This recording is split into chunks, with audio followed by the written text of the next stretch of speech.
시청자 여러분 안녕하십니까. 지금부터 전학현의 안보정론을 시작하겠습니다. 여러분들 잘 아시다시피 청와대 문재인 대통령이 어느 날 갑자기 윤석열 후보가 이 문재인 정권의 적폐를 청산하겠다 이렇게 얘기하니까요 놀래다 자빠졌죠. 놀래다 자빠진 게 뭐겠어요. 그만큼 죄가 많다는 거죠. 아니 죄가 많으면 윤석열 후보가 뭐 적폐를 청산하든 뭐든 뭐가 두려울 게 있어요. 그런데 지은 죄가 많다고 하는 것을 스스로 인정한 결과가 됐어요. 그러면 이게 뭘로 연결됩니까? 아, 죄가 이렇게 많긴 많구나. 그러면 어떻게 해야 되겠느냐? 정권을 바꿔야 되겠구나. 그럼 어떻게 해야 되겠느냐? 윤석열을 찍어야 되겠구나. 그러면 어떻게 되느냐? 지지율이 올라가요. 그래서 지금 이재명은 뭐예요? 아, 나는 문재인 정권하고 달라. 그래서 나는 이재명 정부를 세울 거야. 그렇게 해서 이재명과 윤석열의 게임으로 몰고 있는데요. 이 프레임 자체가 다 무너져요. 그래서 이재명과 윤석열의 싸움이 되는 게 아니라 문재인과 윤석열의 싸움이 되는 거예요. 문재인 결국 정권 교체론이 힘을 받을 수밖에 없잖아요. 그러다 보니까 청와대가 완전히 꼬리를 내렸습니다. 이 내용을 중점적으로 전해드리고 또 윤석열 열차가 오늘 이제 호남을 향했어요. 그래서 전주역 그다음에 남원역 윤석열 후보가 메시지를 내놨습니다.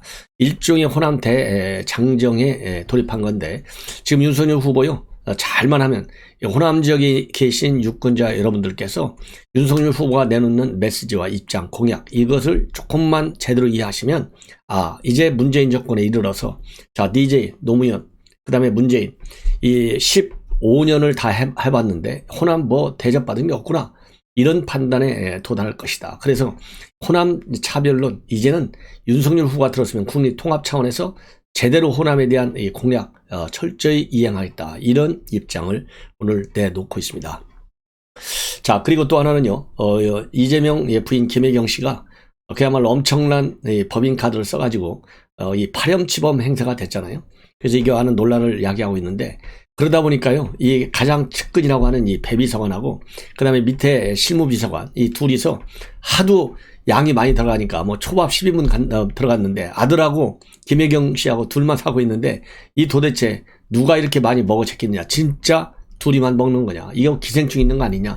이 정도의 통화 녹취록이 나와서 많은 파문을 일으키고 있습니다. 자 그리고 이제 박근혜 대통령 어제 드디어 유형아 변호사가요, 대구 달성, 여기서 이제 거기에 전원주택 하나를 구입했다 나오는데요. 이와 관련된 이 비하인드 스토리들이 또 하나씩 나오고 있어요. 그래서 이러한 큰 줄기를 가지고 여러분께 하나씩 자세한 뉴스로 전해드리도록 하겠습니다. 먼저 이제 윤석열 열차가요. 오늘 이인석 대표하고 전북 출신인 정운천 이용우 의원이 동행한 가운데 열차가 결국 호남권에 도착했어요. 전주하고 남원역에. 그래서 이 전주역에서 첫 기착지인데요. 여기서 말하자면 국민 통합을 강조하는 메시지를 내놨습니다. 상당히 중요하기 때문에 여러분께요 중요한 부분만 코트에서 말씀드리도록 하겠습니다. 호남인들께서 지켜오신 자유민주주의를 바로 세우고 자유민주주의와 시장경제라는 철학에 입각해서 국민 통합을 이뤄내겠다. 지금은 대한민국이 국민의 자부심과 자존심이 많이 훼손되고 경제안보 등 국가의 기본 틀이 많이 흔들렸다. 철진한 이념으로 편가르기를 하고 오로지 갈라치기로 선거에서 표 얻는 그런 정책만 남발하다 보니까 나라의 근간과 기본이 무너졌다. 자유민주주의와 시장경제는 편협한 정신이 아니라 굉장히 포용성 있는 철학이다. 자유민주주의와 시장경제를 붕괴시키려고만 하지 않는다면 다른 철학과 이념을 가진 세력과도 얼마든지 평화 공존을 하면서 갈 수 있는 그런 체제다. 그리고 이 자유민주주의에서요, 자유와 창의를 기반으로 역동적인 나라를 만들고 또 그런 국력을 바탕으로 사회적 약자를 따뜻하게 배려하는 그런 멋진 나라를 우리가 꼭 만들어야 되겠다. 이렇게 밝히고요. 그리고 붉은색 바람개비를 손에 쥐었는데 그러고서요. 오늘 날씨도 풀려서 봄이 곧 올 것 같고 좋은 천기가 받쳐주고 있다. 오늘 정말요. 저도 좀 나갔다 왔는데 굉장히 봄날이에요. 이제 드디어 이 정권 교체의 서막이 제대로 울리는 것 같습니다. 봄 기운과 함께. 그러면서요. 호남은 특정 정당이 수십 년을 장악해 오면서 좋은 말을 많이 해왔는데 되는 게 한 가지나 있었나? 호남인들께서 누가 더 정직하고 누가 더 실천을 잘할 수 있는 사람인지 잘 판단하실 거다. 그리고요, 또 남원역에서는 이 권위주의 시대의 민주화운동 과정에서 여러 다양한 이념과 생각을 가진 분들이 동참했으나 그 중에는 지금 우리 사회를 이끌고 나갈 만한 그런 철학과 정신과는 좀 거리가 먼 생각을 가진 분도 꽤 있다. 다시 여권 진영에 대한 비판을 가하고 있습니다. 그러면서요, 그들의 이념과 생각이 우리 사회를 지배한다면 우리 사회는 밝은 미래를 만들어 나가기가 대단히 어렵다. 호남인들은 민주당이든 우리 정당이든 정말 신뢰하기 어려운 그런 아픈 기억을 갖고 계신데 우리 국민의힘도 과거가 많았다. 그러면서요, 정치공학으로 국민을 편가르게 해서 다수의 편만 늘 따라가다 보면 그게 결국은 소수가 되고 외톨이가 된다. 통합의 정치를 하겠다라고 다짐하고 있습니다. 그러면서요, 국민의힘이 정부를 맡게 되면 정말 영원함 따로 없이 또 호남에서도 더는 전북 홀대론이 나는 것이 나오지 않도록 하겠다. 이렇게 대대적인 공약을 발표했어요. 자, 그래서 우리 호남에 계신 유권자 여러분들, 정말 그동안에요, 이 민주당에 몰빵을 해왔잖아요. 이제 몰빵을 깨는 것도 호남 유권자 여러분들의 자존심이 아니냐, 자긍심이 아니겠느냐. 그래서요, 민주당 무조건하고 찍는 이 몰빵, 투표 형태를 호남 유권자 여러분들께서 먼저 고쳐야 여러분들이 대접을 받는다. 왜냐면요, 호남에서 그동안 너무나 몰빵당하니까 이 선거에서 다른 지역에 있는 분들은 이런 호남의 몰빵, 투표 행태에 관해서요, 상당히 사실 불만이 많았던 게 사실 아니겠습니까? 그래서 지성이 나온 성숙한 민주 시민의식을 갖춘 호남인으로서의 정체성을 이번 선거에서부터 제대로 보여주는 것이 대한민국의 투표 행태를 바꾸는데도 상당한 기여를 할 것이다. 그래, 투표 행태를 바꾼다는 얘기는요, 진정한 성숙한 민주주의를 이끈다는 것이고, 그 다음에는 이런 분열의 정치, 지역 정치의 종식을 말하자면 고하는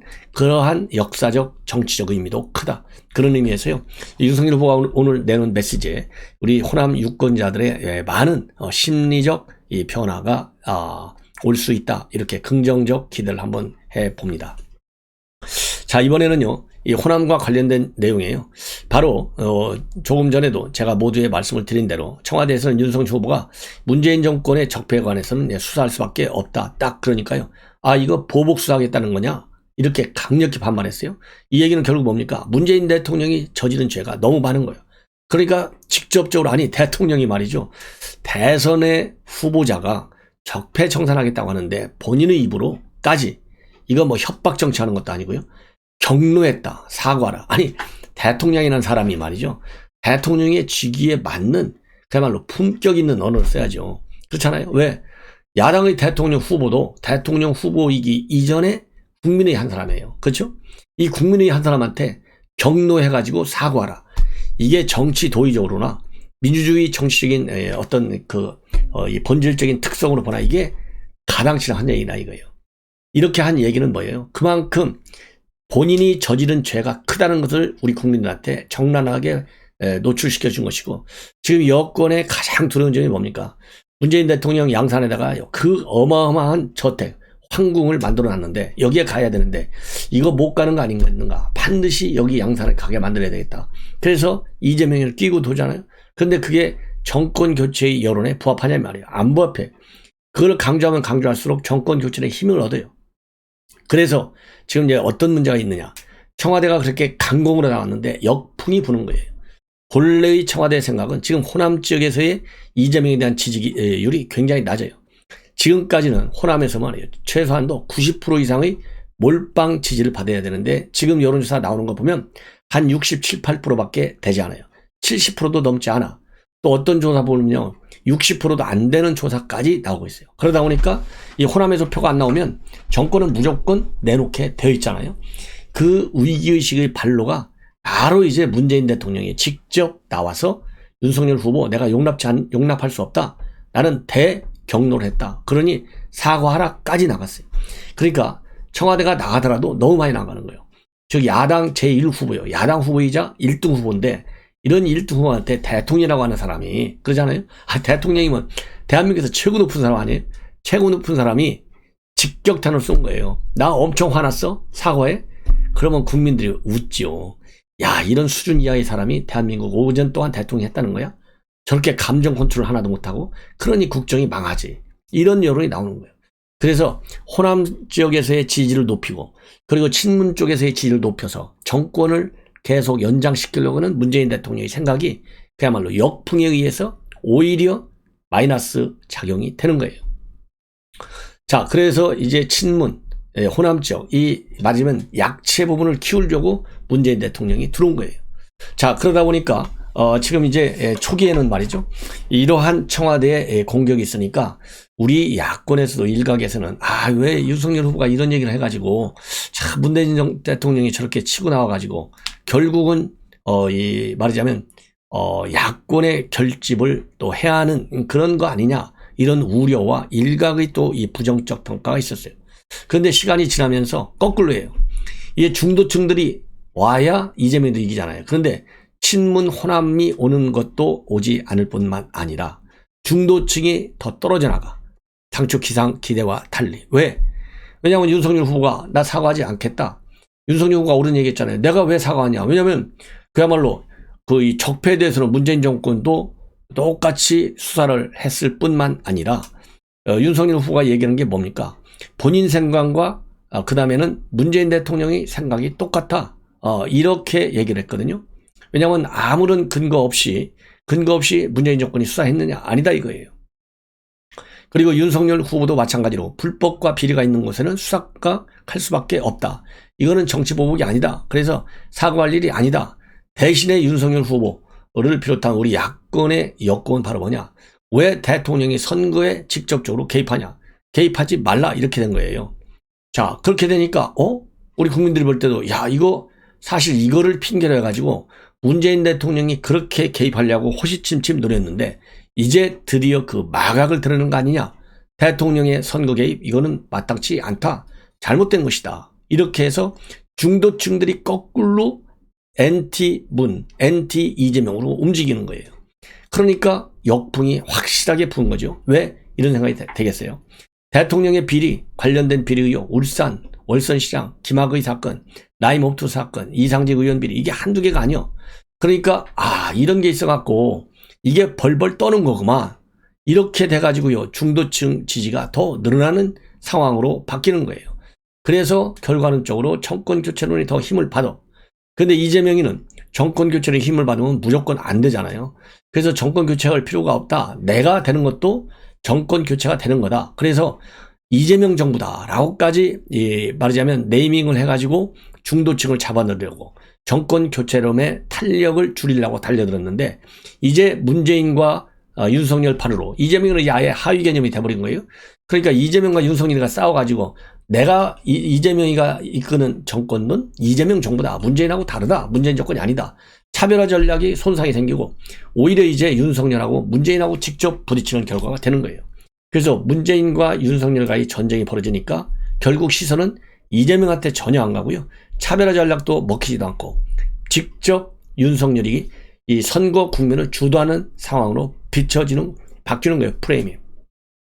이러면서 중도층의 이반 현상에 대해서 우려하기 시작했고 지지층 결집이 오히려 역풍을 불어서 마이너스 쪽으로 간다. 이러한 판단이 섰습니다. 이러다 보니까 말이죠. 어제 하루 만에 이틀 만에 완전히 상황이 바뀌었어요. 본래 박수현 수석이 이 언론 인터뷰 대대적으로 해가지고 윤석열 후보의 이러한 이 적폐 수사 잘못된 거다 이렇게 쫙 홍보를 하고 달리려고 했는데 역풍을 부르니까요. 모든 방송 인터뷰를 전부 다 취소했다라고 지금 알려져 있어요. 왜? 청와대가 이렇게 직접적으로 하면은 이거 선거 개입이 맞구나. 그래서 이 청와대에 대한 비판 여론, 말하자면 대통령의 선거 개입 비판 여론이 압도적으로 커질 수밖에 없다는 것입니다.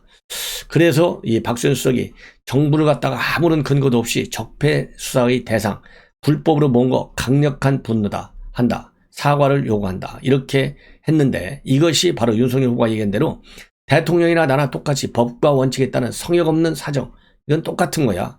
이 말이 훨씬 더 우리 국민들에게 어필을 하는 겁니다. 자, 그래서 어제 느닷없이 청와대가 완전히 꼬리를 내렸어요. 자, 얼마나 이게 청와대가 참 얼빠진 얘기가 된 겁니까? 그래서 10일 날 참모회의에서 중앙지검장 검찰총장 재직 때는 이 정부의 적폐를 있는데도 못 본 척했다는 것이냐 아니면 없는 적폐를 기획사정으로서 만들어내겠다는 것인가? 대답을 하라. 현 정부를 근거 없이 적폐 수사의 대상, 불법으로 모은 것에 대해서 강력한 분노를 표하며 사과를 요구한다. 이렇게 문재인 대통령의 입장을 직접 표명을 했는데 이게 싹 꼬리를 내린 거예요. 그래서 결국은 이재명의 경우에는요, 이렇게 문재인 대통령과 윤석열 후보 간의 적폐 전쟁에 대해서 웃을 수가 없고 그저 몸살이 나는 거죠. 이러지도 못하고 저러지도 못하고. 그래서 어정쩡하게 있을 수밖에 없고 못마땅하고 그냥 웃고 있을 수 없다. 이러한 보도가 나오고 있습니다. 자, 다음에는요, 이 박근혜 전 대통령의 대구 달성, 여기에 전원주택을 샀어요. 이 전원주택. 그러다 보니까 이게 언론을 통해서 알려졌고, 알려지다 보니까 이제 지지자들이 한 100여 명씩 와서요, 이 사진을 찍고 굉장히 흥분하고 환영하는 그런 분위기가 지금 공개적으로 표출되고 있다. 그리고 말이죠. 뭐 여러분도 아시다시피 달성하면은 박근혜 전 대통령의 정치적 고향이잖아요. 88년도에 보궐선거 당선을 시작으로 해서 달성에서만 내리 4선을 한 지역구예요. 자, 그래서 지금 현재 이 관련 뉴스 내용을 쭉 후속 보도를 종합해 보면 우선 계약은 누가 했느냐? 유영하 변호사가 한 것이 아니라 한 달 전쯤에 유영하 변호사의 부인이 계약을 했다. 이렇게 되어 있고, 그 다음에 이제 그 돈, 왜냐면 이게 집이 대지가 상당히 큽니다. 말하자면은 1676평방미터니까 500평이 넘어요.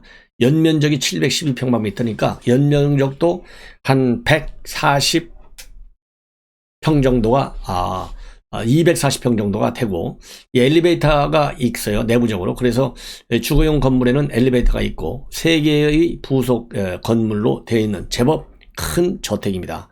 그리고 이 담 높이가요 6m 정도 되는 담장에 둘러싸여 있고 CCTV도 갖추고 있다. 그리고 주변의 아파트촌에서 약 400m 떨어져 가지고 여러 가지 측면에서 아주 이제 환상적인 입지다, 이런 평가를 받는 것 같습니다. 그래서 오늘부터 현장에 지지자들이 많이 보여주고 있는데 아주 반갑다, 고향에 와서 이러한 환영 일색의 그러한 분위기가 나오고 있다고 합니다. 자, 그리고요, 지금 현재 이 비용과 관련해서는 현재 계약금만 지불되어 있고 비용을 가족의 도움 없이 직접 해결할 것인지 여부에 대해서는 여러 가지 방법을 모색 중에 있다. 이렇게 알려져 있고요. 퇴원은 22일 이후가 될 것이고 아니면은 대선 이후가 될 가능성도 있다. 이렇게 알려지고 있고요. 이 달성 육아읍 쌍계리에 있는데 지상에 2층인데 방이 8개라고 합니다. 그리고 지하 1층짜리. 이거 가격은 25억 원에 매입했다. 그리고요, 이게 1900 죄송합니다. 그러니까 작년 말에 이 공개된 옥중 서신집에 이 집에서도 이러한 여러 가지 얘기가 쭉 나오고 있었고, 그리고 중요한 것 중에 하나는요, 여러분들 아시다시피 이 집이 지어졌을 때 2018년도에 지어졌는데요, 그때부터 박근혜 전 대통령의 사저가 아니겠느냐, 이러한 별장 같은 집이 아니겠느냐, 이러한 말하자면 언론 보도가 있었다라는 내용까지 지금 나오고 있습니다. 자, 그래서 지금 현재 이제 중요한 것은 이제 이 박근혜 전 대통령 그야말로 거주할 집이 이제 다행스럽게 많이 됐다는 점, 다행이다 이렇게 생각을 하고요. 이제 메시지에 초점이 상당히 맞춰져 있어요. 그래서 이 박근혜 전 대통령 어떤 메시지를 내놓을지 한번 우리가 지켜봐야 되겠다라는 말씀을 드립니다. 자, 그리고 이제 뉴스 중에 중요한 것 중에 하나는요, 바로 작년도 6월 달에 이 초밥이 배달됐어요. 10인분이 배달이 됐는데, 그때 배달됐을 때 이 배 씨하고 그 다음에 A 씨하고 통화한 내용, 이 통화 녹음 파일이 전격적으로 폭로가 됐습니다. 왜냐하면 하도 이 양이 10인분이면 엄청난데 사는 사람은 김혜경 씨하고 아들 둘밖에 없는데 이거 과연 누가 먹었냐. 그래서 핵심은 이거 뭐 어딘가 밑엔가 기생충이 있는 것 아니냐, 이 정도로 흉을 보는 내용으로 되어 있어요. 그래서 언론에 보도된 통화 녹취록의 내용을 보면, 와, 그런데 저기 사모님 진짜 양 많으신 것 같아요. 드시는 거 보면 10인분을 아드님도 드시나? 이렇게 A씨가 얘기하니까요, 배모 씨가 모르겠어요. 그렇다고 초밥을 쌓아두진 않을 것 아니냐, 이러니까 A씨가 상하죠. 하루만 지나도. 이렇게 해서 흉보는 내용으로 되어 있습니다. 예. 왜냐면, 지난 9일날 사과 기자회견을 했는데, 과연 누가 먹었는지, 누가 사갖고 왔는지, 이게 구체적으로 여기에 대해서 기자회견을 때 얘기를 안 했어요. 그러니까, 이 A씨가 뭐라고 반박을 했냐면, 그 많은 음식은 누가 먹은 것이냐, 이러한 요지의 입장문을 발표했는데, 9일날 발표하고 11일날 A씨가 공개한 녹음 파일을 전격적으로 폭로했습니다. 그러면서 이 배씨 의전비서관하고 A씨가 흉보는 대화를 시작하는 거예요. 대화 시작은 A씨가 배씨한테 맛은 어떠시대요? 괜찮대요? 라고 물어봅니다. 그러니까 배씨는 별말 없는데 이렇게 답을 해요. 그러면서 누가 그 많은 음식을 먹는 것인지에 대해서 의견이 나오고 있는데 배씨가 나는 개인적으로 기생충이 있다고 생각해. 밑에 사는 기생충이 있든지 뭐가 있어. 그러니까 이 A씨 이 하급자죠. 7급. 10인분씩 그렇게 많이 이렇게 맞장구를 치면서 1인당 2인분씩만 먹어도 사모님하고 아들 둘인데 6인분이면 충분할 텐데 라고 얘기를 해요. 그러니까 이 배씨가 말이죠. 이 전임자도 말하자면 하도 이 음식 소비가 많으니까 의심을 표명했다라는 얘기까지 녹취록에 나옵니다. 그러면서요. 아무개도 못 풀고 간 미스터리인데 나한테 맨날 그랬어. 저걸 진짜 다 다시 드시는 거냐고. 그러면서요. 이 A씨는 사모님이 맨날 말라 있으신데 굳이 그렇게 아들도 잘 먹나 봐. 그 생각을 했다라고까지 해서 참 기가 막힌 이런 녹취 파일까지 지금 나오고 있는 상황입니다. 예. 자, 이거 참 기가 막히지 않아요? 예. 그래서 이 A씨는요. 지난 10일 날 법인카드 유용 정황을 증명해주는 영수증 10건을 또 추가로 공개했습니다. 자, 이게 이제 앞으로 빨리 제대로 수사가 이루어져 가지고요. 이 증명이 돼야 되겠다. 이렇게 생각이 듭니다. 그리고 마지막으로요. 이 장하성 이 동생 이 장하원 디스커버리 펀드 이 대표가 팔았던 펀드 중단 사건. 여기에 말이죠. 장하성 60억 원. 그다음에 김상조 공정거래 실장 그 당시 4억 원. 이렇게 투자했는데요. 또 어디서 투자했느냐? 고대 장하성 교수가 대표로 있던 고대 연구소 측에서도 기금 7억 원을 이 동생 펀드에 투자했다. 이렇게 나오고 있습니다. 이 내용은 이제 언론을 통해서 대대적으로 좀 나오고 있어요. 그리고 장하성 교수 당시 이제 정책실장이죠. 이 펀드를 적극적으로 권유한 의혹까지 지금 받고 있다. 이렇게 지금 알려지고 있어요. 그래서 이 장하성과 김상조 고위 실장들 그다음에 여러분들 김홍일 까지도 지금 거론이 됐지 않습니까? 그리고 또 여권의 실세 국회의원도 또 들어가 있었고 거기에 덧붙여서 2017년도에는 고려대 경영대에 있는 기업지배 구조연구소 이 기금 7억 원도 여기에 투자했는데 장 대사가 설립해서 청와대에 들어가기 전까지 소장을 지낸 연구소이고 고려대 이사회의 심의 의결도 없이 투자해가지고요 교육부로부터 경고까지 받았다고 합니다. 그리고 또 장 대사가 2015년부터 1년간 회장을 지낸 한국금융학회도 1억 원가량의 자금을 투자한 것으로 알려지고 있고 이 동생 펀드에 가입하라 이렇게 적극적으로 권유하고 다녔다라는 말까지도 지금 언론에 보도되고 있습니다. 그래서 철저한 수사가 불가피하다 이렇게 저는 판단이 듭니다. 자, 시청자 여러분 이것으로 이 본 방송을 마치고요. 또 중요한 뉴스 계속해서 보도해 드리도록 하겠습니다.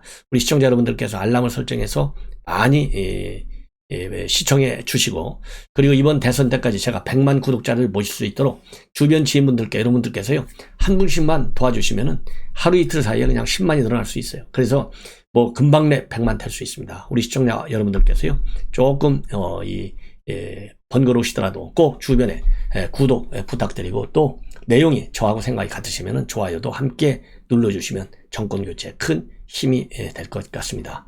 시청자 여러분 대단히 감사합니다.